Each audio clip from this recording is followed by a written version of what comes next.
O Estrela, apesar de vir de uma derrota com o Porto, penso que será justo dizer que o Estrela vem num momento positivo, até no que diz respeito às suas exibições, os seus comportamentos, que acima de tudo é o que há a destacar do jogo com o Porto. Antes disso, o Estrela vinha 2 jogos sem perder, com a vitória aqui em casa sobre o Estoril, o empate com o Portimonense. Pergunto se neste momento avalia este Estrela como até ver o melhor Estrela da época e se isso pode também aqui contribuir para um bom resultado amanhã em Chaves.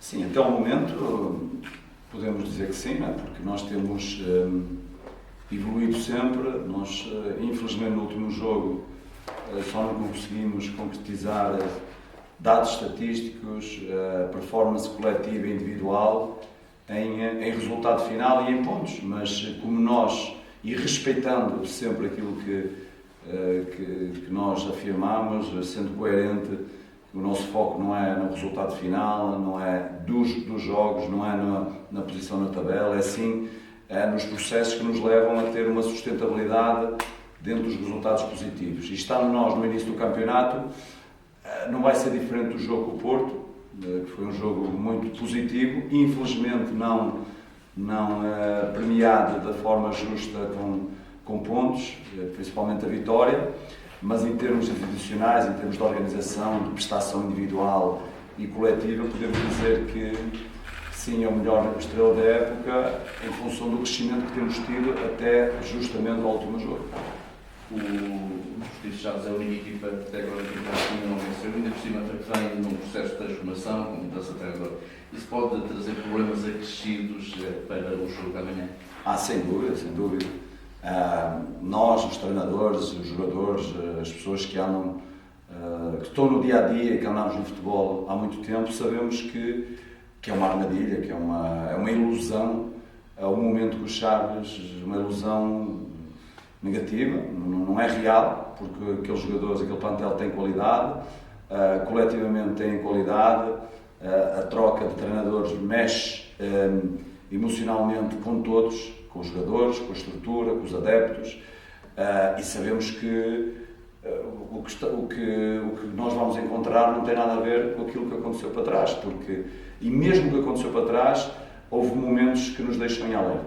A segunda parte dos Chaves no estádio do Bessa, contra o Boa Vista, a reação quando esteve a perder com o Braga e a reviravolta no marcador, porque depois estiveram a ganhar ao Sporting de Braga, a reação quando estiveram a perder com o Moreirense, que depois empataram, os minutos iniciais do jogo em Faro, que poderiam ter chegado primeiro ao golo, são aspectos muito positivos mesmo de uma equipa que na época passada fez um excelente campeonato, uma equipa que já está bem cimentada na Primeira Liga, com estrutura de Primeira Liga, com rotinas de Primeira Liga, com ambiente de Primeira Liga, e certamente estes momentos menos positivos é algo que eles já estão habituados a passar, porque faz parte do futebol, momentos bons, momentos maus.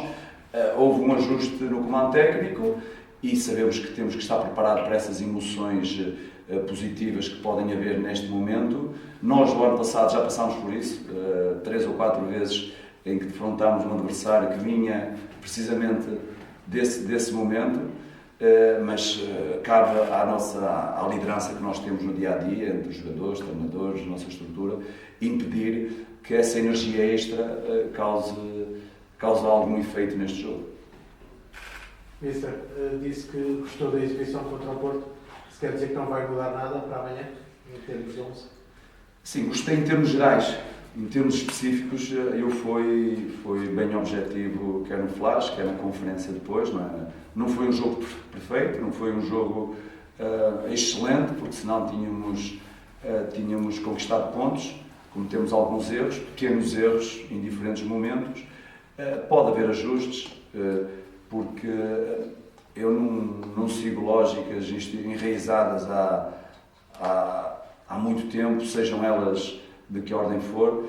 Eu no meu caso, eu reflito sobre essas lógicas e se tiverem sentido eu agarro-as e sou grato por quem as desenvolveu no passado. Se não forem lógicas, eu altero-as, ou seja, a equipa que ganha não se mexe, a equipa que perde tem que se mexer. Não são lógicas que eu respeito e fundamento-as muito bem para os nossos jogadores. Nós podemos ganhar e mexer na equipa, como podemos perder e manter o mesmo 11.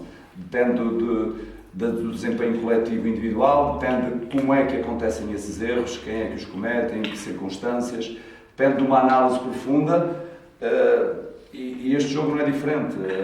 Há talvez ajustes que a gente possa ter que fazer, mas isso é algo sempre em prol da equipa, para que a gente consiga manter a mesma performance e para que os jogadores individualmente consigam ir construindo o processo que a gente definiu internamente, que é a evolução, que é a transformação, sempre no sentido positivo.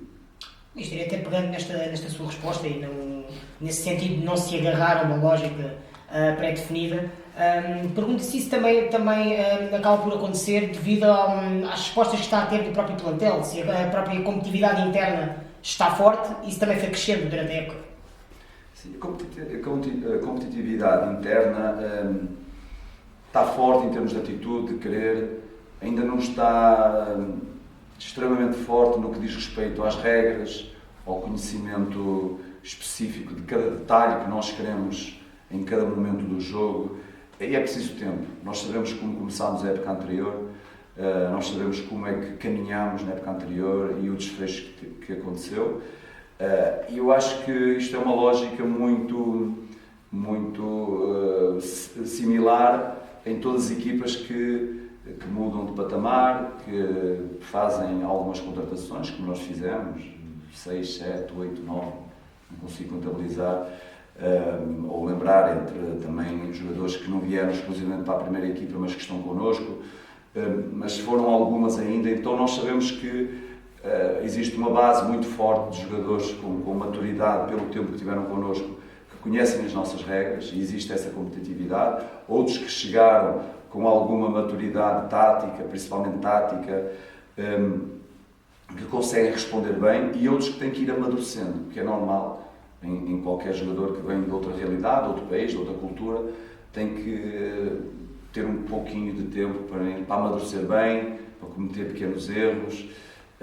E então, no que diz respeito à competitividade interna, nós temos que cada vez mais ir fortalecendo. Mas neste momento já é bastante interessante, porque no que diz respeito à componente humana, os jogadores são fantásticos, trabalham todos os dias no máximo, no limite, e só esse aspecto por si só já é muito interessante para o nível da competitividade que queremos. Isto é pequena limitação nesta questão, e atendendo a que há jogadores que já nesta altura, apesar de termos com poucas jornadas do campeonato, que já começam a dar nas vistas e que começam já a ser falados, fruto naturalmente do trabalho que tem sido feito. Pergunto se isso ainda é mais desafiante para um treinador que começa a ver a evolução dos seus próprios jogadores e os outros, portanto, tudo o que está à volta, a começar também a reparar no trabalho que está a ser feito e na evolução desses mesmos jogadores.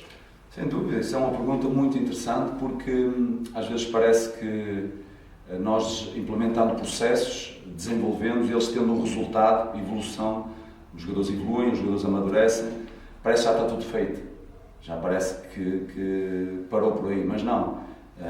Evoluir é importante, crescer é importante, mas manter-se numa performance constante, regular, ao longo de um jogo, de 90 minutos, ao longo de vários jogos, ao longo de um campeonato, e os melhores do mundo ao longo de várias épocas, é um desafio extremamente grande. Então, os jogadores que nós temos que começam a ser falados, a dar nas vistas, e nós ainda pouco destaque tivemos, né? Porque nós estamos no início do campeonato, somos uma equipa que vem da segunda liga, que tem feito boas exibições, mas também não tem tido os pontos justos até o momento que gostaríamos e que seria lógico até pelo desempenho em cada jogo que tivemos. Mas eu imagino, à medida que nós vamos coletivamente ter esse retorno e subindo na tabela, os desafios vão aumentando, porque existe depois outro tipo de perturbações, mesmo internamente dentro de cada jogador, que é um ser humano, que tem que aprender a viver e a estabilizar-se nesse desempenho. Não é só chegar a um rendimento top, um rendimento alto, é manter-se nele, mesmo externamente sendo perturbado no sentido às vezes até positivo. O falar neles, o elogiar, às vezes pode ser uma perturbação positiva, ou seja, é algo que parece positivo, mas depende de como é que o jogador assimila isso. Então isso é algo que é um desafio naturalmente para mim, para a equipa técnica, para a nossa estrutura, é algo que nós temos que acompanhar porque os jogadores são seres humanos e os seres humanos constantemente são influenciados por fatores de que ordem for, quer seja negativa, quer seja a crítica, quer seja positiva. Nós temos é que dirigir a crítica sempre de uma forma construtiva e o elogio também de uma forma positiva, não de uma forma que às vezes se torna mais prejudicial. Mais alguma questão para você, Sérgio? Passamos então para o Ronaldo. Ora, como é que está a ser a experiência na Primeira Liga? Melhor ou pior, mais difícil ou menos difícil do que esperavas? Não, para mim está sendo melhor, porque é uma oportunidade de eu acrescentar, crescer na vida, na carreira, e para mim é uma experiência muito grande. Já tive disputar a Primeira Liga no Brasil e já tenho alguma experiência nisso. E a Primeira Liga não me faz muito ver o que tem no Brasil também. E para mim é muito gratificante estar disputando a Primeira Liga em Portugal. Ronaldo, o facto de haver uma época de trás, ou seja, há uma adaptação a Portugal sim, mas que já tem um ano, que começou na segunda Liga, mesmo clube, mesmo treinador, portanto, mesmo processo, até a base do plantel é a mesma. Isso facilitou também a integração ao futebol português? Sim, facilitou muito, que já estou habituado na regra que aconteceu no ano passado e estou mais ciente em campo, em tomar decisão nisso, e já estou bem habituado que o que o Mister fala, o que o Mister passa para nós no dia a dia, e isso que faz estar já habituado. Em relação ao jogo, como discutimos, sabes, quais são as expectativas dos jogadores? Há pouco vimos a abordagem do Mister em relação aos jogadores. Olham para o adversário e sentem fragilizado, ou isso também é para vós maior motivação para o jogo? A motivação para nós vai ser grande, como o Mister falou, é um alerta, independente se eles não ganharam no campeonato, a gente vai para fazer a nossa parte, fazer a nossa regra que tem que colocar, que a gente trabalhando no dia a dia. Nós vamos lá para conquistar os 3 pontos, óbvio, e sabemos que vai ser um jogo difícil, competitivo, com a mudança de treinador, e a gente está bem alertado, a gente treinou bem para isso, a gente está focado no que a gente pode praticar lá. Mais alguma questão? Tá, pessoal. Obrigado. Bom fim de semana. Boa viagem para cima.